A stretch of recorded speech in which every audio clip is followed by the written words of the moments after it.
Alright, making a quick little video here. Update on the OG MH landscape mower. This is my mower that I got started with. Essentially, backstory, when I get started in the business, obviously didn't have a ton of cash. New, even used commercial mowers are through the roof with pricing. You know, pricing is just crazy. You know, just for reference, it's the prices of a small new car.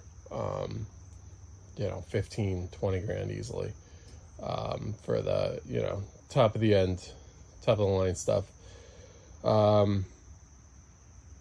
And obviously I did the business part-time, so I didn't have too many clients.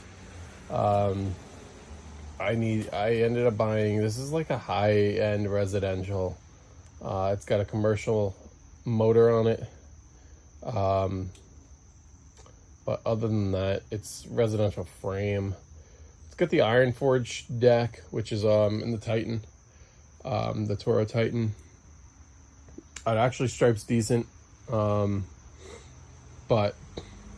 all in all, here it is. It has the My Ride, which I love. There's a lot of pros and a lot of cons on this mower. Would I buy again? Absolutely not. Quick review. We are at, first of all, no hour meter standard, so you have to buy those. I bought mine right away, and can get this here, 299.8, so 300-hour review. This probably had like an hour or two on it before the hour meter went on anyway, so we're right at the 300 mark. Problems I've had with this. Actually, let's start with the good. I don't want to knock this too bad. The good is 54-inch deck with the My Ride. Very comfortable. This is a good beginner mower if you have like 10 clients or less.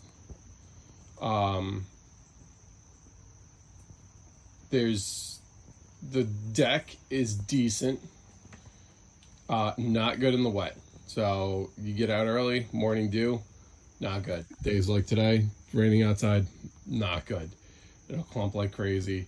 I'm having an issue with it right now where the blades need to be sharpened anyway, but even when the blades are brand new, sharp as a knife, there's something with the spindles. The blades are not, they're spinning fine, everything, it sounds fine, they're not clacking up against each other, but it's leaving strips of uncut grass, or I don't know, it could be just the way the of a spindle underneath is a little bent. It's not leaving a good cut quality at all. But that's a relatively new issue. That hasn't been the life of the mower, so that's probably like a quote-unquote abuse, wear and tear kind of thing. All right, anyway, let's go. Maintenance, super easy. You got to get to your belts. These come off, no screws, they just kind of pinch and lift. Kind of pull this there. Here's the engine on it. It's a commercial V twin. This is a Toro proprietary unit. This is also like in the Titan, 24.5 horse. It has one of these. Can I get it? This is like the where you drain the oil. So on this side, I should have pulled this more out. I just don't want to really spin.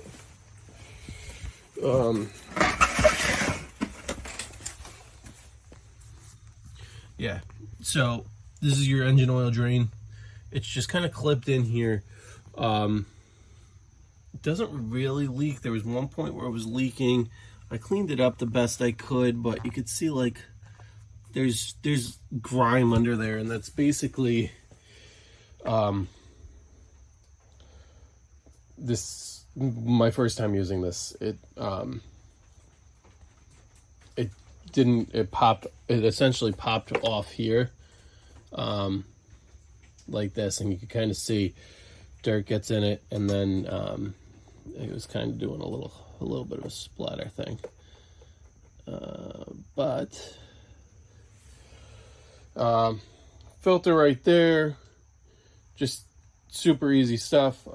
This is done the beginning of every season and every 50 hours. So maintenance is in good shape. This it's got a hard plastic deflector on it. I break these like crazy. Half the time it's just the bungee will not be latched or something, or I think it's on but it's not through the hole all the way, and it's loading it onto the trailer. It'll, as I pop it onto the trailer, as it goes up the ramp, as it hits the ramp, it'll pop off, and as I'm going up the ramp, it'll slap into the trailer, because it's kind of just wide enough for the trailer. It's a narrow trailer. That's not really the mower's fault. I wish this was rubber or had some give to it, but it's a cheaper unit. It's under $5,000 unit, so high fours. It does have speed control. It's good in residential. I mean, it's got like a slow, tow, and go, I guess. But you just want to leave it in the fastest all the time. All right, I'll just sum it up. I'll get to the point. I'm rambling on too much. My ride, awesome. I know people love and hate it. Just adjust it. I mean, mine's, I love, like, that's the adjustment setting there from plus to minus. So mine's about halfway. Just find the adjustment you like. It's got a deck watch system. Honestly, I don't use it as much as I should. All right, fuel efficient. I would say it burns a gallon an hour, which I think is decent.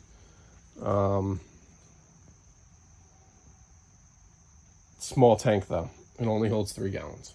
That's a big drawback. Not so bad when you're part-time and you're only cutting, you have a job. Let's say you have a job, you have a job that gets out early, cut some jobs, cut some lawns after work. You just top it off at the end of each night. Not a big deal. But this is if you're mowing all day, you're refilling at lunch. I'm refilling at the end of the day. It's not the best with tank size, but it is what it is. Problems. Here's the major couple problems with this. Number one, the front casters. My theory on this is the suspension is so good. It goes 7 miles an hour, which is not fast. Fast, I guess, for residential, but for commercial, it's not fast. But I guess with that speed, I try and slow down for the bumps and roots and stuff the best I can, especially because you know the properties. But I guess these, although they look decently beefy for this unit, it's got decently wide casters. What Toro's part goes across here. Just inside, let's see if I can get this to focus. It's not going to focus. That's all right. Toro calls it the spacer spanner. That's their part listed online. Essentially, if these are not greased all the time, that thing scores, and you get a metal on metal, and you get this high-pitched squealing sound, and over the mower, over the blades engaged, It is so loud and just so unprofessional sounding. You do not want to be cutting somebody's house and have this happen. It's the worst. I cringe. I keep a bottle of WD-40 and just spray them, because that's the best way to resolve the problem quickly. It's a very band-aid temporary fix. They do need to be greased. With that being said,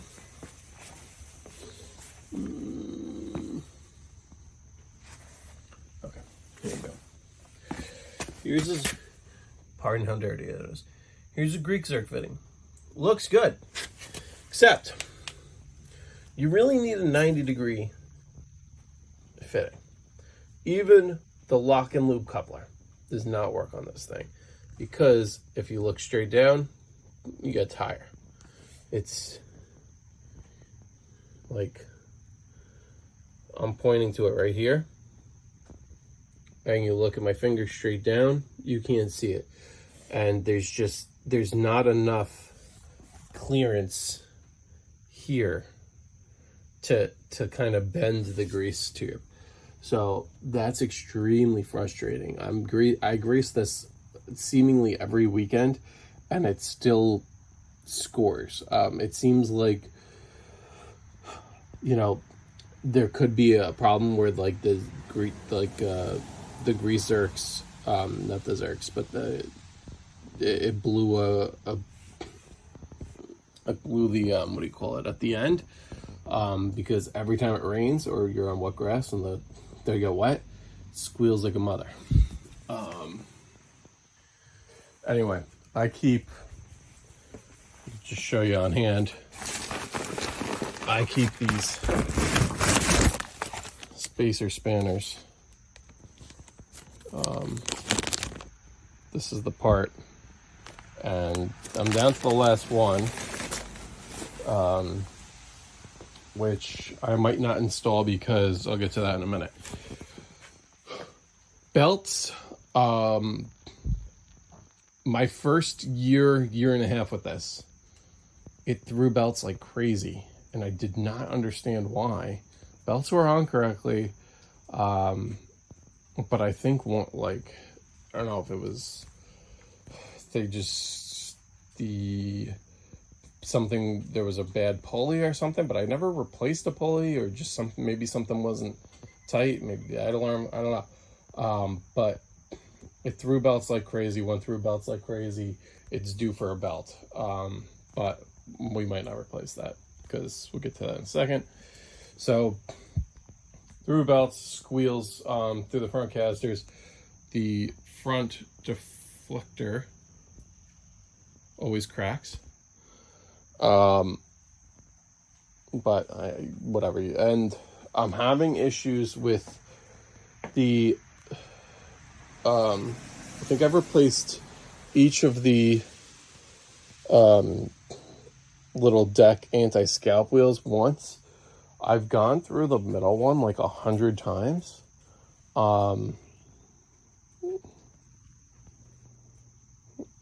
And this one's totally bowed out.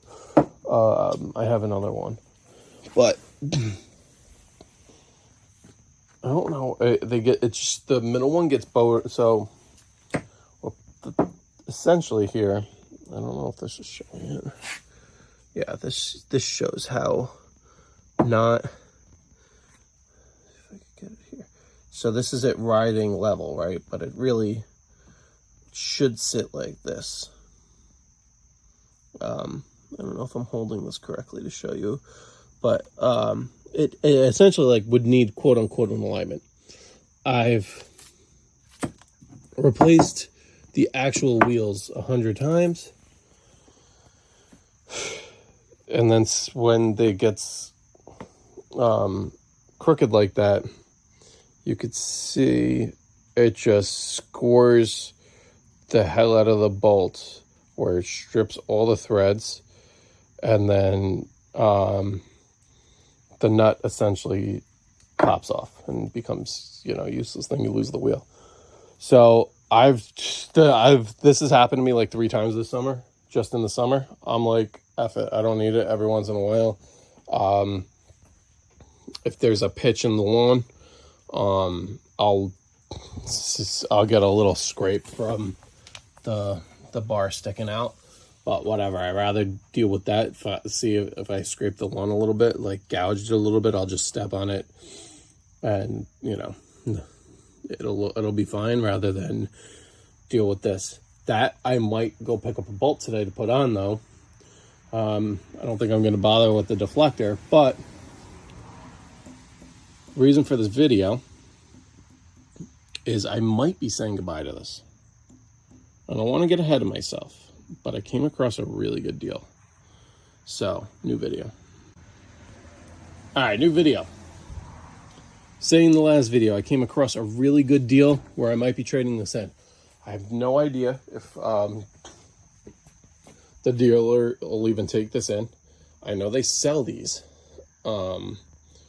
which has hopes for me of them taking it in. No, they're probably gonna not give me much for it, but I need something. Originally, my plan is I wanted a commercial 61-inch mower. However, my Achilles heel is the current trailer I have is a 5.5 foot wide trailer. It's only 5.5 feet wide. However, it's got wood sides on it, on the inside, which take about an inch or two on each side. So it really brings it down to like 62 inches. Putting a 61 on a 62 just doesn't work, because 61 is your cutting width, not necessarily your complete deck width. Like this blade here, that blade doesn't go all the way to the end, even with the chute flipped up. Obviously the chute adds like a foot or more. And then I also have, this is really gross, this trailer, pardon, but I also have these hooks that come out and they go all the way down. So, which really brings it with the hooks, with the boards and then with the hooks on each side, brings this to like a 5 foot, which is just too small. So I would need to spend the money to upgrade the trailer, while keeping that trailer. I'm not getting rid of that trailer, but buy a new trailer and buy a new mower. And I can't take that hit. But I can't take that hit, and at the same time, I can't keep going with this. So I'm kind of stuck between a rock and a hard place, and I've been looking, and there's like, I listed this at the beginning of the season just for feelers, trying to see what, marketplace would bring. There was some interest in it. I did list it a little high. I think I paid, I want to say like $4,600, $4,700 before tax. It might have been $4,699 for this, and I listed it for like $3,800. Not even taking $1,000 hit on it. But guys were offering me like $225 all day long.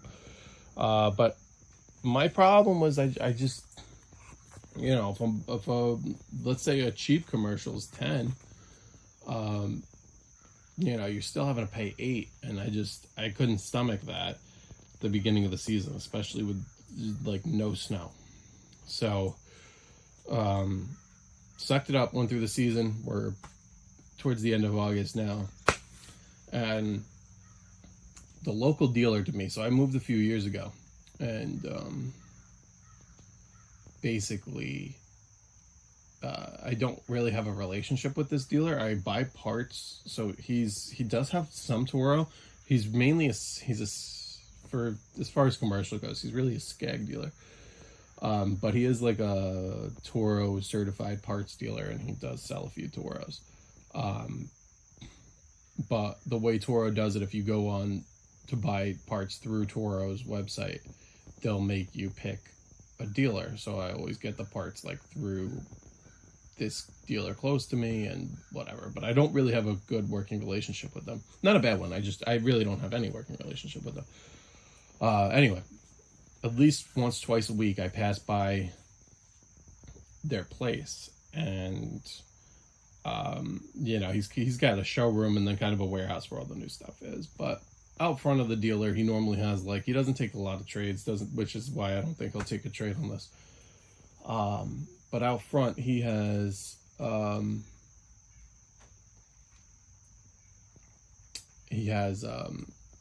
few trade-ins.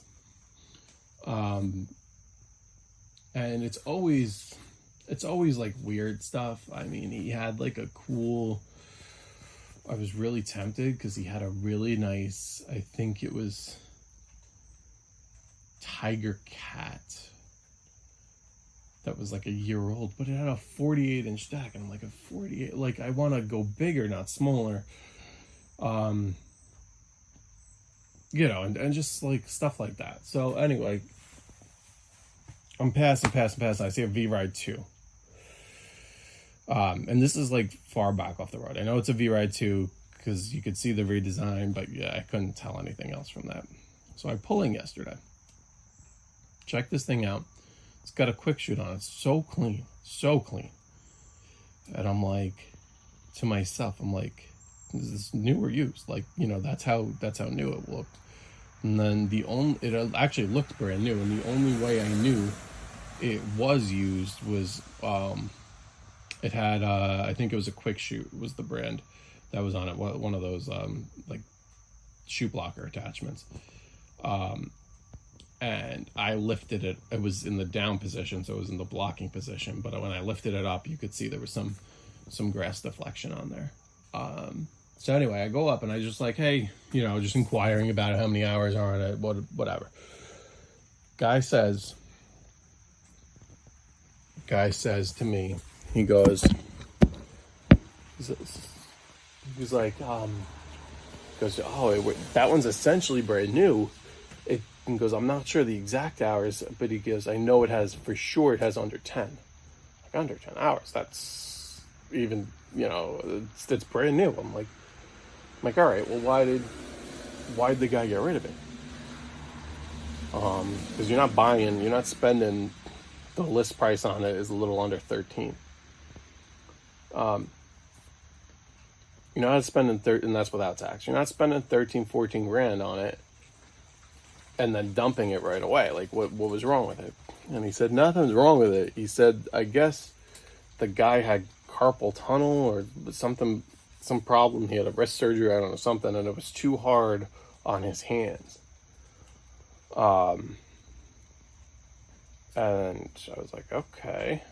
It's not an answer I was expecting, but it's like, all right. So if there really is nothing wrong with it and whatever, and then he's like, oh, I was like, well, how much? And he said that they're selling it for, sorry, I just realized I have batteries on charger for too long. They're selling it for $8,900 out the door. So I was like, yeah, $8,900. This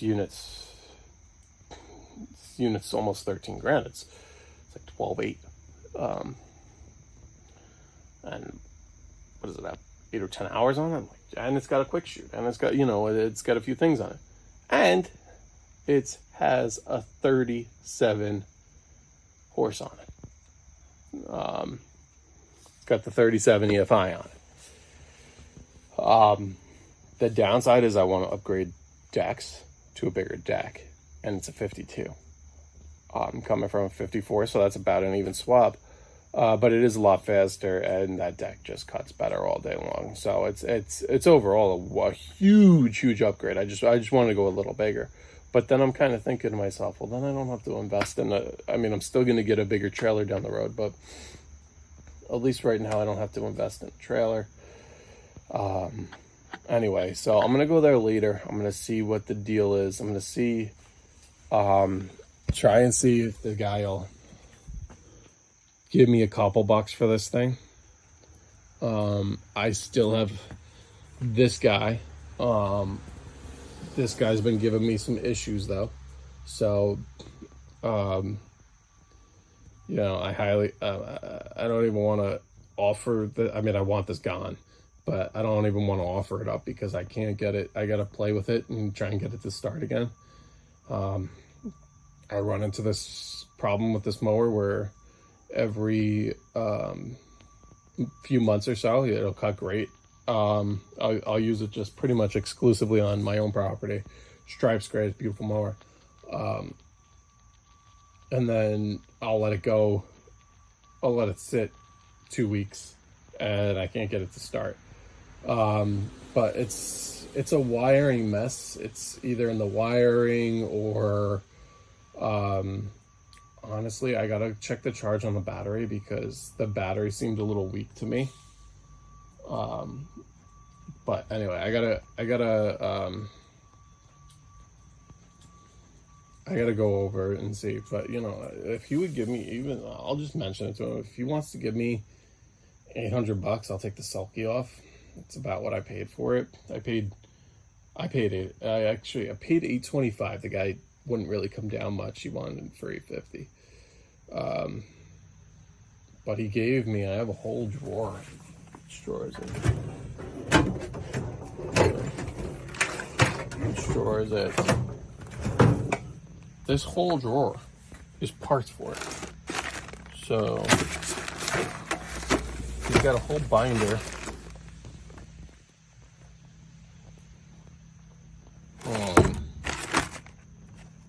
He's got a whole binder. He's got a whole bunch of stuff here. All the safeties. This has no safeties on it. You know, whatever. But honestly, if I could get my money back for that, I'd let that go. Probably let dump this for a 52 V-Ride 37 horse. That would be nice, especially if I can get, you know,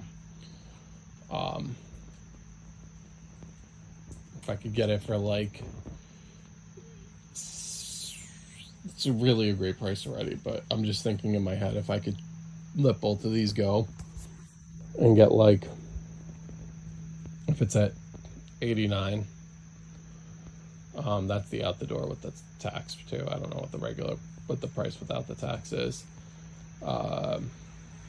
You know, but if I can get the out the door price to like 6 while trading these two in, or even 6,500 with trading these two in, I'll do it. I'll do it in a heartbeat.